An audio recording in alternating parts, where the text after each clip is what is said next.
Game 6 of the Stanley Cup playoff series, because tonight, John Tucker and Pierre Turgeon both had 2 goals, but it was Tucker's second goal of the evening. That was the big one. It came in overtime, and it gave the Sabres a 6-5 victory over the Bruins. At the odd with us now, joining us live, is Rick Azar, along with the star of tonight's game. Rick? Well, I don't know if Jerry Meehan is the star. I guess you can call him that. But he's with us right now. We're going to have John Tucker later on in sports. Jerry, let's start right at the very beginning. I thought Kerry Fraser set the tone of this game when he called that double minor on Linsman 16 seconds into the first period. Well, he had instructions from league officials. I talked to Brian O'Neill, the vice president of the league in charge of discipline, and made sure that they were aware of the type of series that was going on. Both teams very intense, emotional, aggressive, and I felt that the league had to know, if they didn't already, that something had to be done about the way the game was being played. He told me that the game would be called very tightly, and the referee had instructions to do just what he did tonight, clamp down on the cheap stuff early, and it worked out, I think, for both teams. It was a great hockey game. It certainly was, and it was great for your TT boys, Turgeon and Tucker. Oh, boy, I don't know. I mean, the superlatives I've got right now, I don't have a vocabulary for them all, but Pierre Turgeon has come on in this series like a champion. He loves to play in these kinds of situations. He's proven, and he's proven a lot of his detractors wrong right now with his performance. John Tucker last night, 4 goals, coming up with the overtime winner tonight. I don't know. I'm going to have to think about some great words to use. Maybe tomorrow I can be quoted a little more fluently. Let's give a little bit of credit to one of the veterans, too, on this club, Mark Napier. I don't know when I've seen him play a better hockey game. Mark Napier came to our team with a reputation as a goal scorer. But I think the reason for him being in our lineup most of this year and last year when he first came was because of his experience, his ability to handle himself in these kind of situations, and great penalty killing ability. He was really probably the main reason why we won that 4-3 game down in Boston early in the regular season. And his penalty killing and his smart play and his offensive play for us in this series as well as defensive has been just fantastic. He's been in Stanley Cup playoffs before. He's got a ring, and I'll tell you, we're awfully happy to have him here in Buffalo. All right, Jerry, enjoy the rest of the evening all the way on in through Tuesday when you get a win in Boston, okay? We're expecting that. That's great. Thanks, Rick. All right, thank you, Jerry. And we'll be back at Memorial Auditorium later on in sports. Mark? Thanks a lot, Rick. And Sheila, of course, will be taking a look at all the highlights tonight. We'll have another look at that overtime goal coming up in sports. Given a beer bath on the Sabres bench, Buffalo seemed ready to leap into the stands after the guilty party. Then last night at the odd, a similar situation developed where the Bruins were harassed on their bench. Anytime players and fans look to do battle, things can get mighty ugly.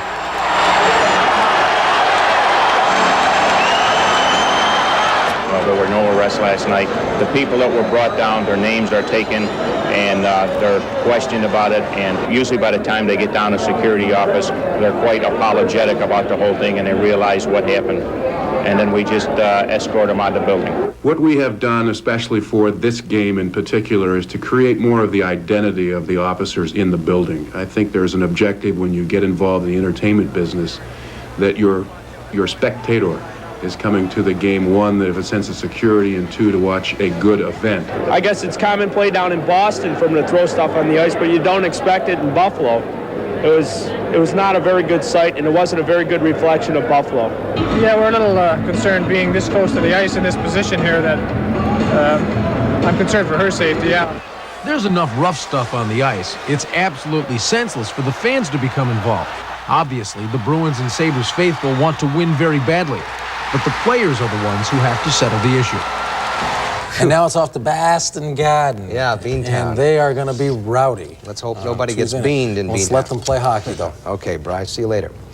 And ongoing... Sabres are walking and talking proud right now. Unbelievable. What a series of games here in Buffalo after dropping 2 in Boston. Just a great comeback. The home ice advantage proved to be just the tonic the Sabres needed to get going this weekend. That and an inspiring 2-game performance from John Tucker. Tucker's overtime goal tonight pulled the Sabres into a 2-2 tie with the Bruins and ensured that no matter what happens in Boston Tuesday, there's going to be a Game 6 back here at the odd on Thursday. Let's look at the highlights. First period, the Sabres got a power play right off the bat.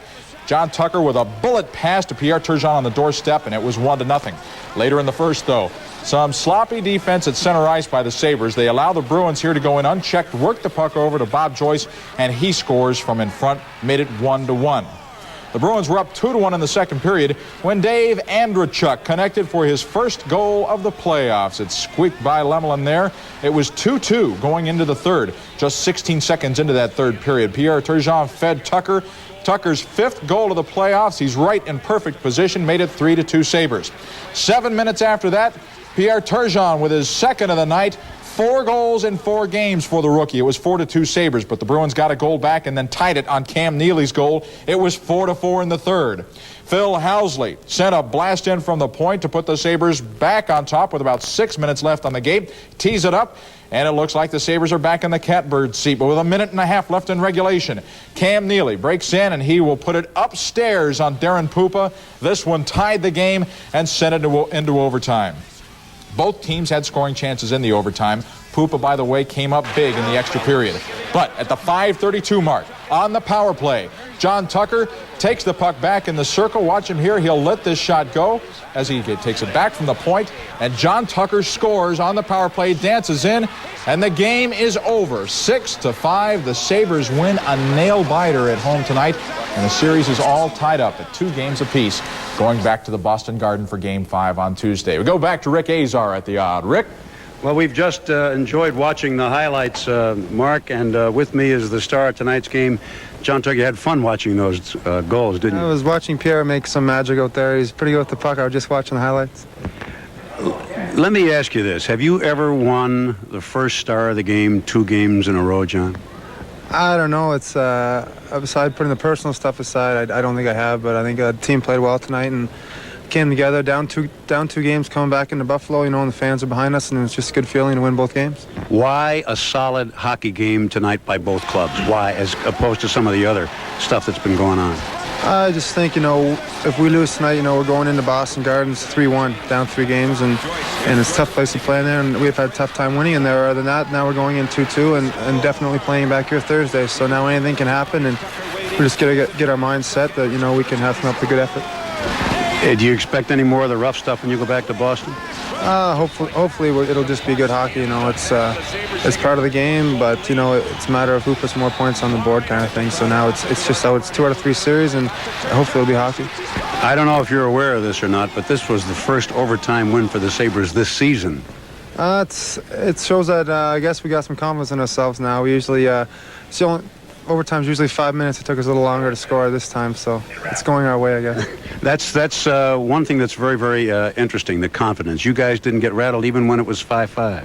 I think the experience in Boston brought the guys closer together. We got a lot of young guys, and it's a tough place to play, so everyone came together, and everyone's sticking together, and that's what our success has been, I think. All right, good luck, John. Congratulations on 2 fine games. That's it from Memorial Auditorium. Mark? Thanks a lot, Rick. You've got to be happy for the rookie Pierre Turgeon, who has taken some heat this season, but boy, has he come alive in the playoffs. Boy, he most certainly has. He's played with a lot of confidence. He's playing with some finesse, and I mentioned at the top of the news that there was some excellent play on the part of the veterans, especially Mark Napier, and both Jerry Meehan and Ted Sater confirmed that, saying it's necessary to have guys like him and Clark Gillies doing so well in the Stanley Cup playoffs. Well, those guys have their names on 6 Stanley Cups between them, so they're good guys to have in the line. Right. Thanks a lot, Rick. Okay. Well, let's take a look at what happened elsewhere. We got the puck on the point, and sometimes in a situation like that, a guy can panic or, and just get a little excited, but he kept his cool, and then I just got the puck. We passed back and forth, and I just saw Pierre and Dave were in front of the net. I just saw Pierre's stick with his point towards the net. I just kind of took a half slap shot and half wrist shot at the goal, and I don't know, the next thing it was in the net.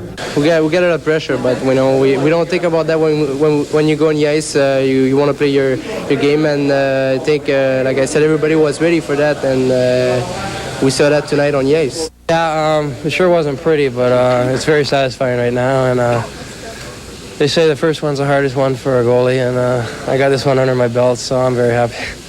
Now it's the Sabres with the momentum as we head back to Boston for Game 5. Back to you, Mike. It's fun, yeah. Gotta like it. Sabres got the job done, showed some grit. Let's get to the big board and get you down to the odd. And we'll show you that the Sabres and Bruins had a big matchup. Terry O'Reilly's team, of course, very tough when they come to Buffalo, and tonight in Game 4, they came out tough early on. It was 1-1 as we go to the second. Ray Bourque gets it out in front to Keith Crowder, who scores, and Boston had the lead. But the Sabres, to their credit, did not panic. Boy, John Tucker has just been sensational this series. Sets up Dave Andrechuk here. Andrechuk had a nice game tonight as well. Played very well in the defensive end of the rink as well. Now here's action with the Sabres pressing, and John Tucker gets the goal right there on the power play in the third. And here come the Bruins, but they can't get it out of their own end. Scott O'Neill pounces on it, and Pierre Turgeon wrists one home. Nice-looking shot by Turgeon, who has just been sensational in this series as well. He has really stood out for a young player in postseason play. Why hasn't Rick Middleton played in the first 3 games? This guy comes into Game 4, gets a big goal for Boston on the breakaway, gets him back in it. And then it will be Cam Neely on the backhand. If this guy gets hot, watch out. He beats Pupa. The game was tied. But just 13 seconds later, Housley whistles one from the point, and it finds the net, and the Sabres had the lead. But under 2 minutes to play, the Bruins come back, and again it is Cam Neely, this time set up by Craig Janney. The game goes to overtime. Rare call by the referee in overtime. Never see a penalty. And this is a good defensive play by Wesley. That is an awful penalty call in overtime. The Bruins have to really be upset about that call, but the Sabres made good on their chance. Tucker shoots it off the goaltender, hits defenseman Gord Kluzak, and pinballs into the net. And as you can see, the Sabres and their fans were mighty happy about it. Let's get in that locker room and hear about the game winner from John Tucker. It's a good feeling. I don't know. It's just something. I was just aiming for a Pierre or Dave's stick, and I didn't even see it go in. It just kind of, I don't know, Dave said he touched it, but I don't know. I just shot the puck and then went in. We just made the change when we lost the 2 games in Boston, and Tuck caught fire. I kind of kid him that I take credit for getting him going, but it's not me at all. Johnny's been playing great, and I've just been along for the ride. It's been a lot of fun. Well, John Tucker certainly has had the hot hand, as has this young man, Pierre Turgeon. Really, Glenn, Pierre's come to life in the postseason. Well, he certainly has, Brian, and he's with us now. Pierre, tonight, 2 goals, 2 assists in a playoff game. Definitely has to be your best game so far of your young career. Yeah, I think it was. I think every player was ready before the game, and I think I did a good game, and everybody did a good game, and we were there tonight, and we got to keep going when we'll go in Boston too. We didn't see the fights like we saw in the first 3 games. It looked early like it was a couple of tired hockey teams. Is that the way you felt out there tonight? Yeah, that's true. It was different, but we know Boston. They the style. They got the style like that, and we were ready about that. And I think like tonight we were surprised a little bit about that, but I think we did good tonight, and like we hope we'll keep going like that. Not only offensively, but defensively in your own end of the ice, you did a good job of breaking up a lot of the Bruin plays, a lot of diving for pucks. Yeah, that's true. You gotta think both sides in National League. It's not like junior and national. You come back fast, and right after you gotta take the puck and go right away. Okay, a day's rest. You got to go back in the Boston Garden. That's got to be tough. That's true. We gotta be ready, and I think everybody's gonna be ready, and Boston's gonna be ready. So we gotta be ready and do a good game over there. Okay, Pierre. Thanks for sticking around to talk to us, and good luck in Boston. Thank you very much. Okay, ladies and gentlemen, it has come down to a 3-game series, best 2 out of 3. However, the Sabres will have it tough. They'll have to win, or 2 of those games will be in Boston if it goes 7 games, and Game 6 will be Tuesday night at Boston Garden. Reporting live from the Odd, I'm Glenn Walker, News 4 Sports. Okay, Glenn, thanks very much. Wow, even me, Rick. Sabres fans, including Irv, will be talking about last night's overtime thriller for years to come. Red-hot John Tucker scored his 2nd goal of the night in the extra period to give the Sabres a 6-5 win. It sent the series back to Boston tied at 2 victories apiece. Mark Cooper reports on that big game. Game 4 opened with referee Kerry Fraser taking control in the opening minute of play. Fraser sent Boston center Ken Lensman to the penalty box with a double minor for high stickings just 18 seconds into the game. The Bruins couldn't kill off those 4 minutes. John Tucker hit Pierre Turgeon for a power play goal to give the Sabres the lead. Boston tied the game, then went ahead in the second period on Keith Crowder's goal. He beat Darren Pupa, who was in the nets in place of Tom Barrasso, who was sidelined with a groin injury. The game was tied at 2 after 2, but just 16 seconds into the final period, John Tucker scored his first goal of the night to put Buffalo in front. Later in the period, Turgeon scored his 2nd of the night to give the Sabres a 4-2 lead. But Boston rallied to tie the game on goals by Rick Middleton and Cam Neely. It was 4-4 with just over 6 minutes left when Phil Housley's blast from the point put Buffalo back on top. But hopes of putting the game away in regulation ended when Boston's Cam Neely scored with 1.5 minutes left. There were no penalties in that 3rd period, but referee Fraser whistled a rare overtime penalty against the Bruins' Glenn Wesley for taking down Mike Foligno. the Sabres made the most of their power play opportunity. Turgeon provided a screen in front, and John Tucker let his shot go. The deflected puck found its way behind Bruin goalie Reggie Lemelin. Tucker's 6th goal in 2 nights gave the Sabres a 6-5 win. It's just something, I was just aiming for Pierre Dave's stick, and I didn't even see it go in. It just kind of, I don't know, Dave said he touched it, but I don't know, I just shot the puck and it went in. The Bruins were understandably in a foul mood coming off the ice.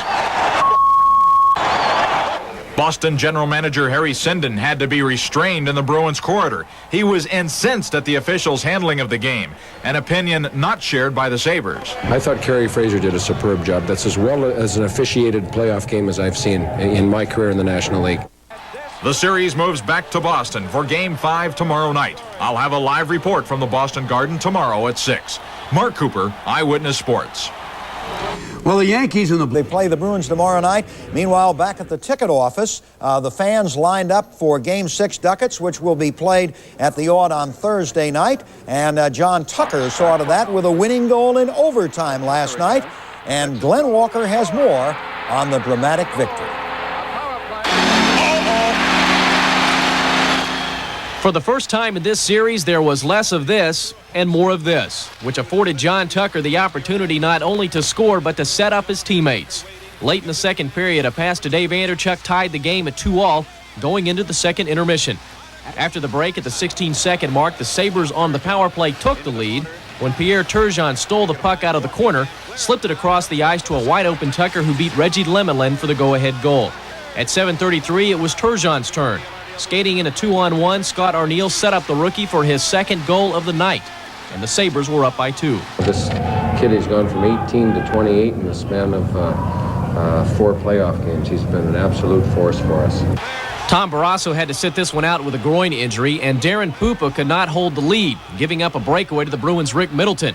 Cam Neely followed with a backhander to tie the score at 4-4, but there was more to come. At 18:27, Phil Housley blasted a shot from the blue line for what looked to be the game winner. But with just 1:33 left in regulation, Neely again beat the Sabres defense and Pupa to knot the score at 5. But in overtime, Mike Foligno took a dive. The Bruins' Gwen Leslie was called for tripping, and that set up the game winner by Tucker, tying the series at 2 games apiece. I didn't even see it go in. It just kind of, I don't know, Dave said he touched it, but I don't know, I just shot the puck and then went in. You know, you almost blame yourself for not finding the puck, but these things happen, and it happened the right time. The Sabres' overtime victory kept their backs off the wall and turned this series into a best 2 out of 3. However, the Bruins now have the home ice advantage, and there's no question the Bruins and their fans will be ready for the Sabres Tuesday night in Boston Garden. At the Odd, Glenn Walker, News 4 Sports. Turning to baseball now. It is far from over for the Sabres and Bruins, even though 4 games of that Stanley Cup opening series are in the books.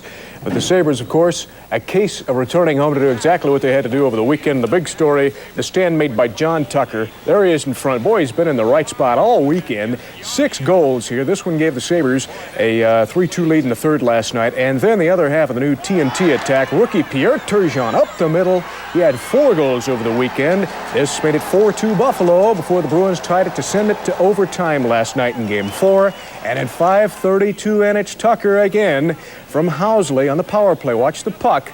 Briefly, it glances off Reggie Lemelin, off Gord Kluzak, into the net. Sabres had it 6-5. They got to be ready for Game 5 at the Garden now. We got confidence in ourselves. You know, we just have to believe that we can win. It's a tough place to play in there, and they play great in there. So it's just going to have to be just come together, I guess. And we came back here strong, and I think can be good for us when we will go in Boston and come back here strong, and we can win this series. We never know. Tied at 2 apiece. The Sabres are in Boston right now. 3 o'clock flight today. A sparsely attended optional skate this morning. After sitting out the groin pull last night, Tom Barrasso did make the trip today, but Ted said it was mum about his status. Well, we'll find out tomorrow. We're just, again, we backed off everybody today, just let everybody have a chance to regroup and get the aches and pains out of their body, and then we'll make our determination on our starting lineup tomorrow. How's your team mentally? How's your team physically? Well, I think mentally we're just fine. I mean, one of the things we wanted to do was go back into the Boston Garden with the series tied. And now we've got to find a way to take a win from the Boston Garden. Physically, I think both teams are battered and bruised, and this has been an extremely tough series, so we backed off a little bit today, and we'll get ready to go tomorrow. Ted looks a little tired himself, don't you think? Anyway, he's not. The Sabres and Bruins go at Game 6 Thursday night, then back at the Auditorium in Buffalo.